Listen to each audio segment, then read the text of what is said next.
भावानुसार शनिदेव अगर लगन में हो तो प्रायकर सभी विद्वानों ने कोई अच्छे फल इसके नहीं बताए हैं।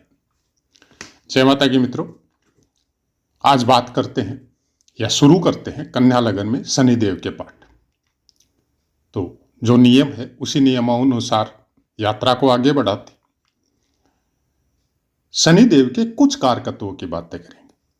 सब लग्नों में शनिदेव का पाठ आता है तो विभिन्न तरह के कारकत्व है, तो जितने संभव हो सकते हैं हम प्रायकर शुरू में जब शनिदेव का पहला पाठ होता है उस समय कुछ कारकत्वों की बातें करते। हालांकि बहुत है, तो शायद अगर आप शुरू से सुनते आ रहे हैं तो आपको बहुत कुछ तो मन में याद हुआ होगा।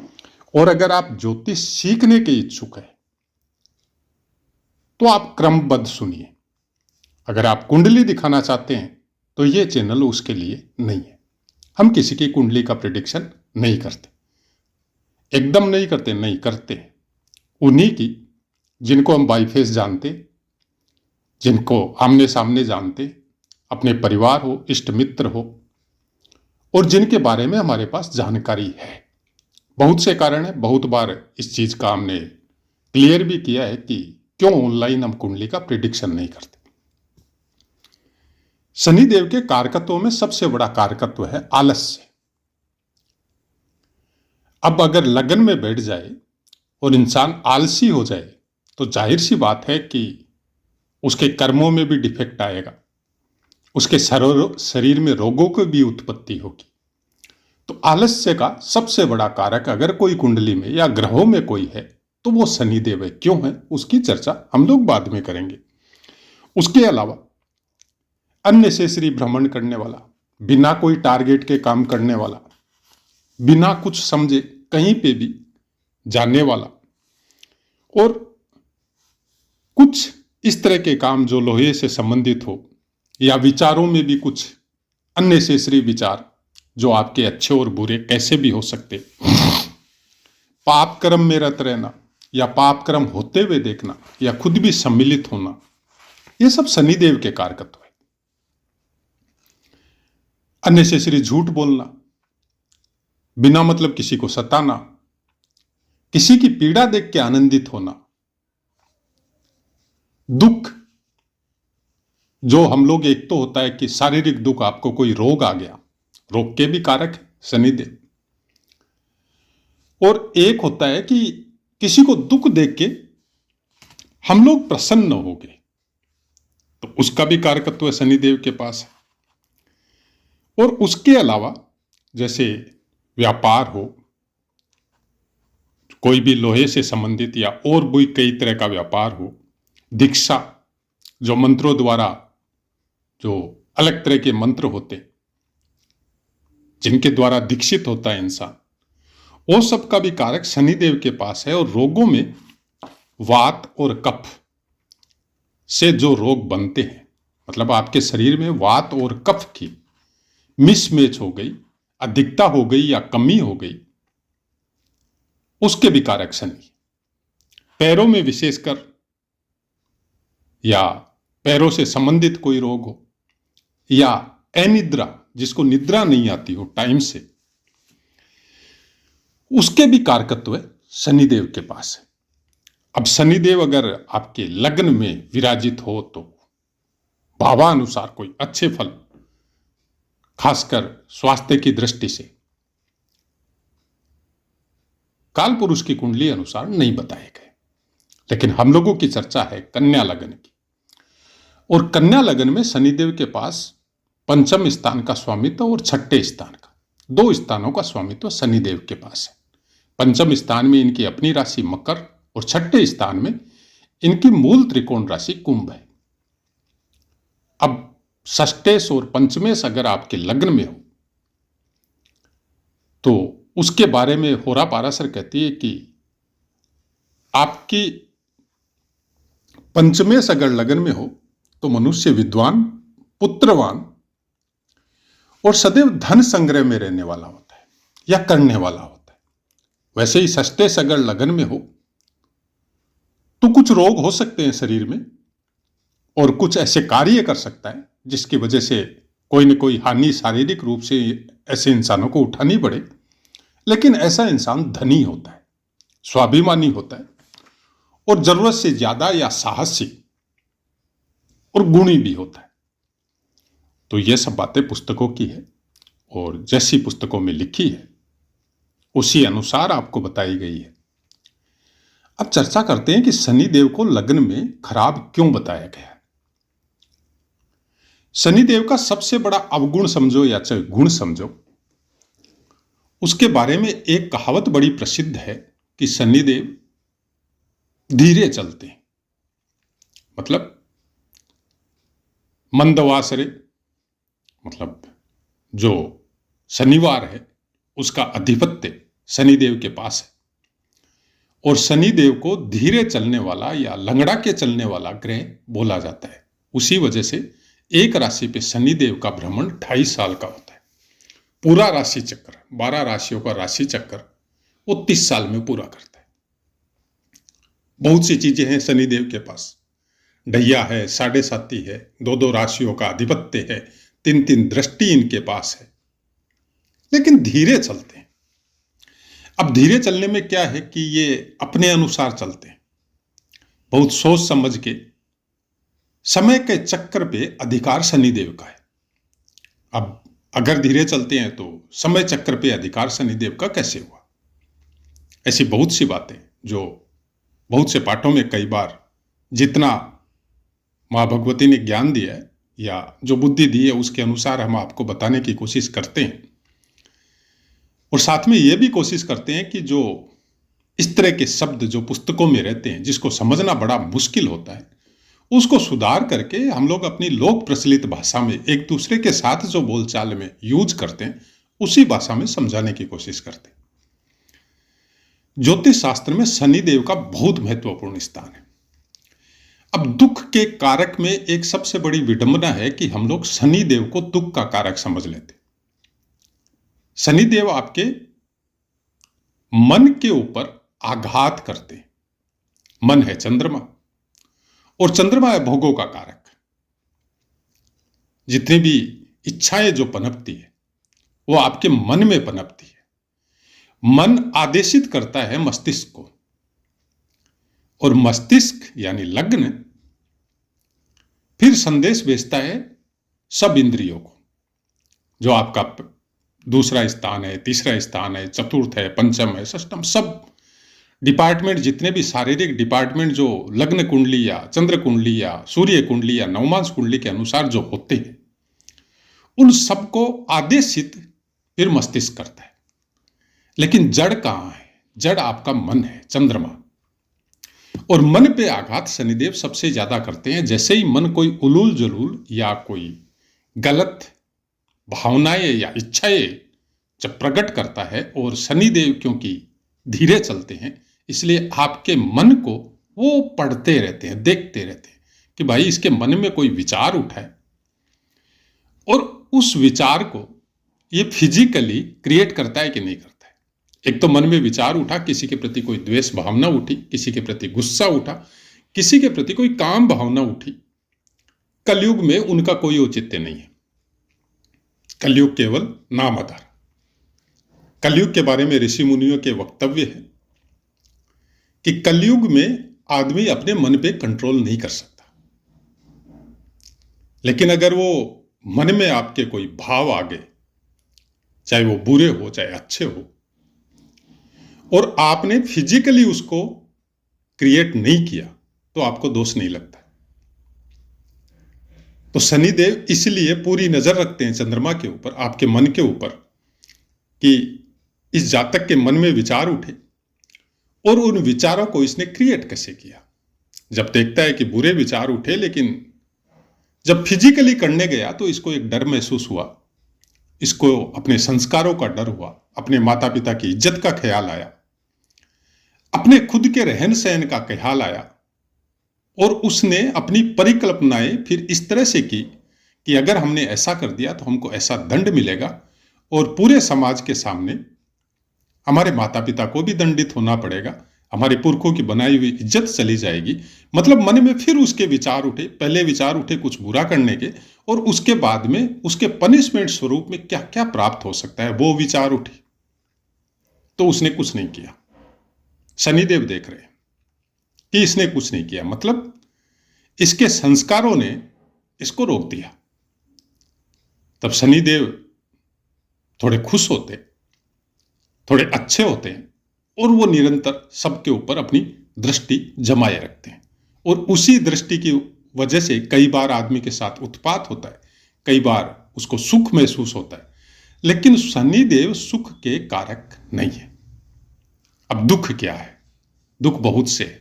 कोई अभाव से दुखी है, कोई काम से दुखी है, कोई महत्वाकांक्षाओं से दुखी है, किसी के शरीर में रोग है उससे दुखी है, कोई चलते चलते एक्सीडेंट हो गया तो उसका ट्रीटमेंट हो रहा है तो वो उससे दुखी है, किसी के बच्चे काम ठीक से नहीं कर रहे हैं उससे दुखी है, किसी की पत्नी उसकी बात नहीं मान रही है या पति उसकी बात नहीं मान रहा है उससे दुखी है। दुख बहुत तरह के।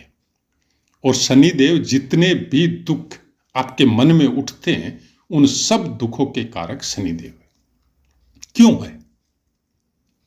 क्यों है उन दुखों के कारक?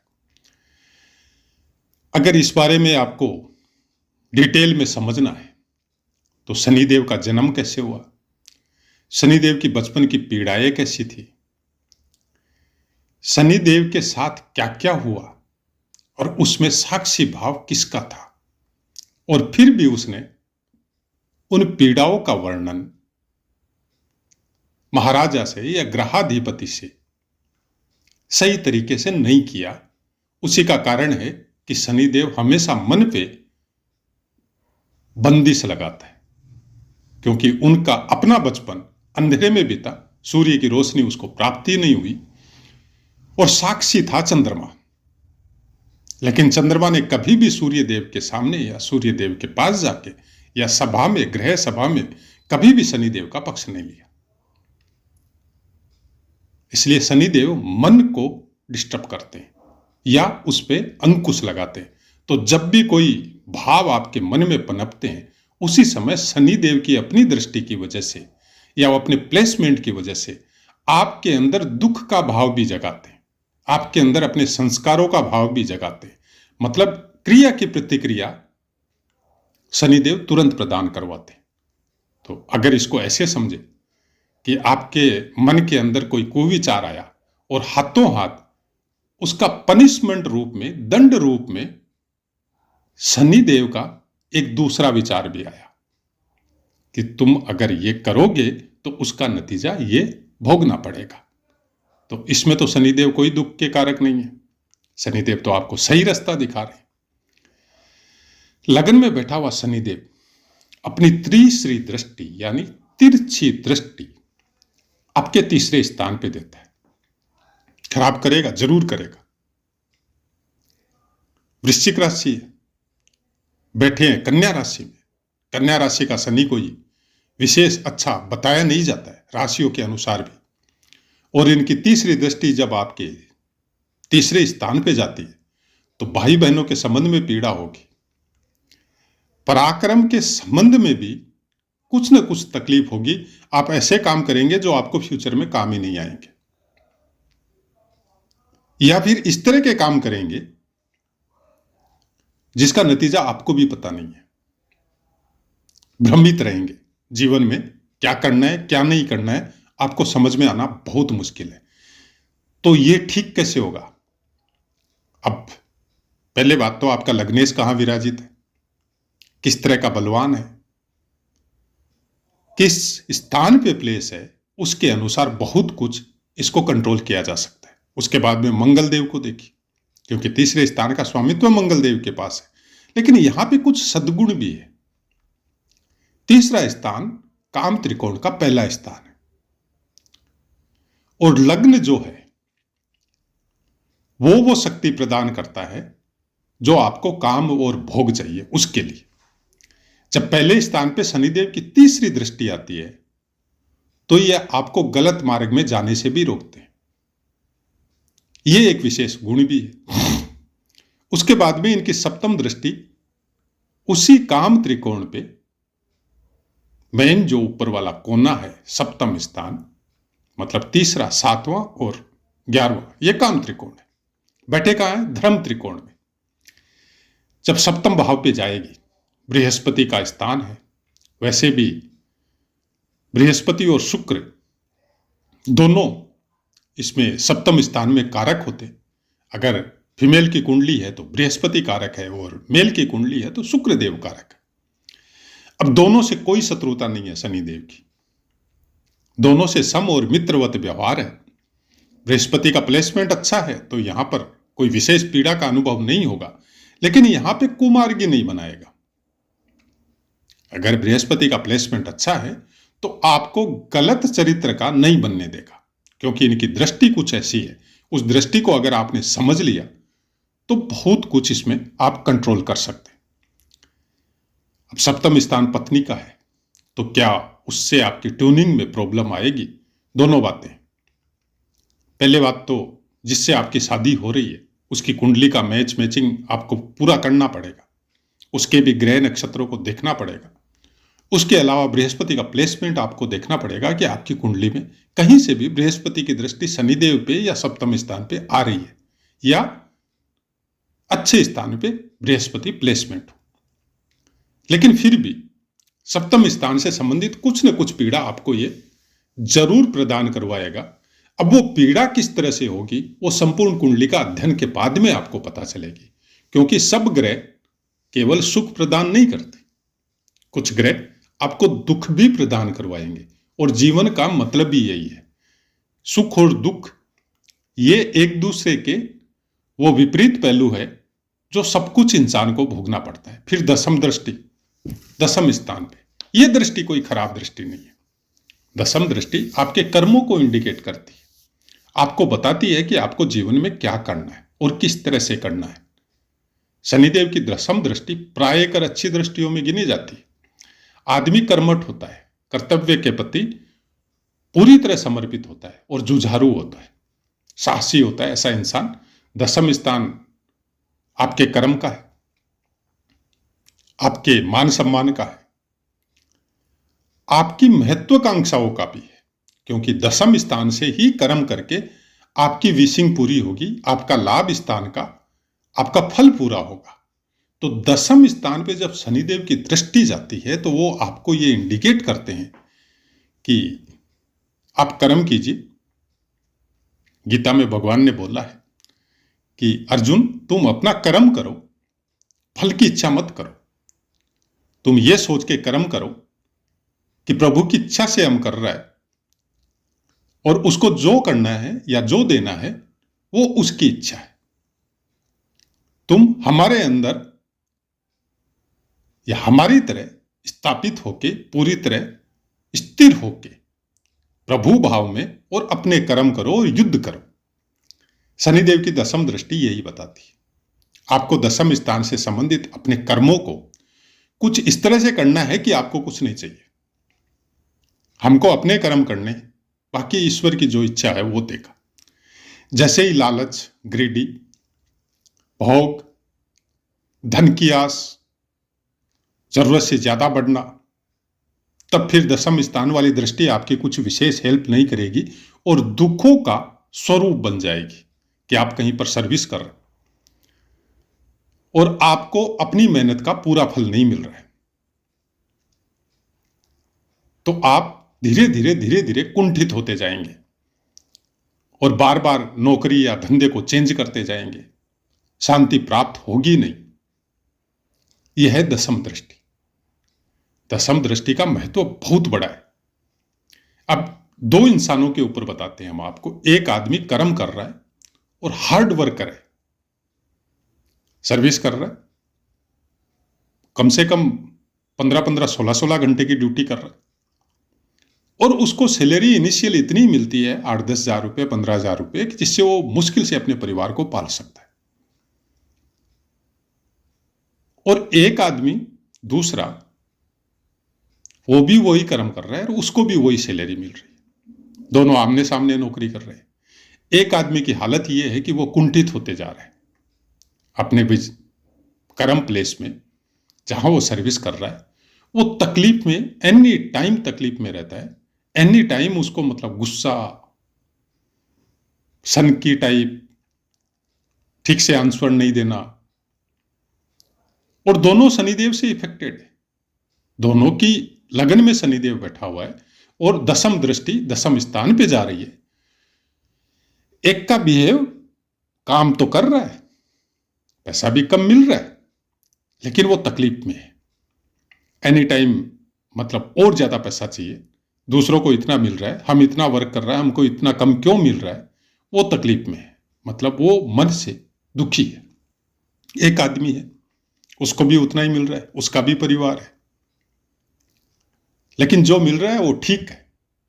आगे आएगा ना समय, जब समय आएगा तो भगवान बहुत दिलवाएगा। पहले हमको काम सीखना, वो काम को सीखते जा रहा है, मन को शांत रखते जा रहा है, ईश्वर में आस्था रखते जा रहा है, और जहां तक हो सकता है कोई नया भी सीखने वाला आया तो उसको सिखाने की कोशिश करता है, लेकिन पहले वाला नहीं कर रहा है ये काम, न वो किसी को सिखाता है, न ठीक से खुद काम करता है, और दूसरा वाला ये कर रहा है। अब होता क्या है कि पहले वाला जो कुंठित था, दुखी था, अपने को कम पैसा मिलने की वजह से तकलीफ में था, वो जहां है 20 साल बाद में भी वो वहीं पर है। ये प्रैक्टिकल एक्सपीरियंस है हमारा, हमने जो देखा हुआ है। और एक आदमी जो शांत था, प्रभु भक्त था, और जो मिल रहा था उसी में ठीक है, आगे भगवान देखेगा, जैसे होगा करेगा, जो उसकी इच्छा है वो और काम करता है। जब उसका मन थोड़ा सा दुखी होता है तो 15 घंटा की बजाय 18 घंटा काम करता है। जब मन में टेंशन आता है, बच्चों की पढ़ाई का एडमिशन देना है, कुछ और देना है, तो फिर वो 20 घंटा भी काम करता है। क्यों करता है? क्योंकि वो चीज उसके दिमाग में आया ही नहीं, केवल काम करना है। अब क्या होता है, धीरे धीरे धीरे धीरे शनिदेव की दृष्टि कुछ इस तरह से हुई कि अचानक कुछ ऐसा परिवर्तन हुआ उस फर्म में। अच्छा, मालिक की नजर शुरू से उसके ऊपर है, लेकिन मालिक कुछ नहीं बोल रहा है। अचानक से कुछ परिवर्तन हुआ, कोई दूसरी जगह सेम बिजनेस थोड़ा 1000-1500 किलोमीटर दूर कोई ओपन किया मालिक ने, वो उसको संभालने गया और उसकी जिम्मेदारी उसके ऊपर छोड़ के चला गया। बोला आज से तुम पूरा काम जानते हो, जितना भी काम है ये मोटर पार्ट्स का, एक एक पार्ट्स का तेरे को नॉलेज है, सब ब्रांड का तेरे को नॉलेज है, तो आज से तुमको काम भी करना है, काम करवाना भी है, और पूरी फर्म की जिम्मेदारी तुम्हारे ऊपर है। तुम कस्टमर को भी जानते हो, तुम माल कहाँ से आता है उसको भी जानते हो, सब कुछ तुम्हारे ऊपर डिपेंड है, तुम जानो और ये दुकान जाने। भाई वो मालिक बन गए।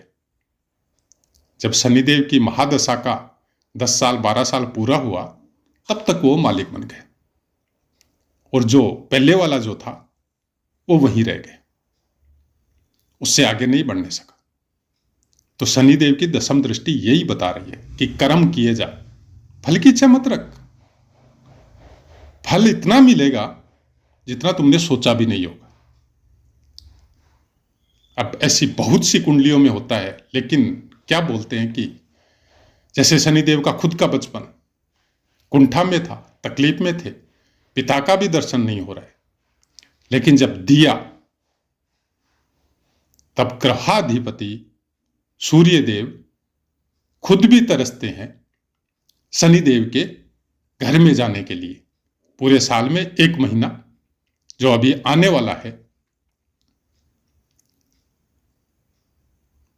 जब भी मकरस्थ सूर्य होता है तो वो अपने पुत्र के यहां मिलने के लिए जाते हैं, ये शास्त्र बताते। तो शनिदेव कुछ ऐसा ही है। कौन बोलते हैं कि वर्तमान समय में, पहले थोड़ा अलग था कि शनिदेव की पीड़ा, शनिदेव की तकलीफ, शनिदेव का डर, यह सब कुंडलियों में आज भी बताया जाता है, ढैया, साढ़े साथी, लेकिन कर्मों का डर नहीं बताया जाता है। मतलब हम लोगों ने शनिदेव की पीड़ा तो बता दी, शनिदेव के दुख भी बता दिए, शनिदेव की साढ़े साथी से जो हानियां होनी है वो भी बता दी, लेकिन यह नहीं बताया कि भाई तुम कुकर्म करोगे तो अच्छा फल कहां से मिलेगा।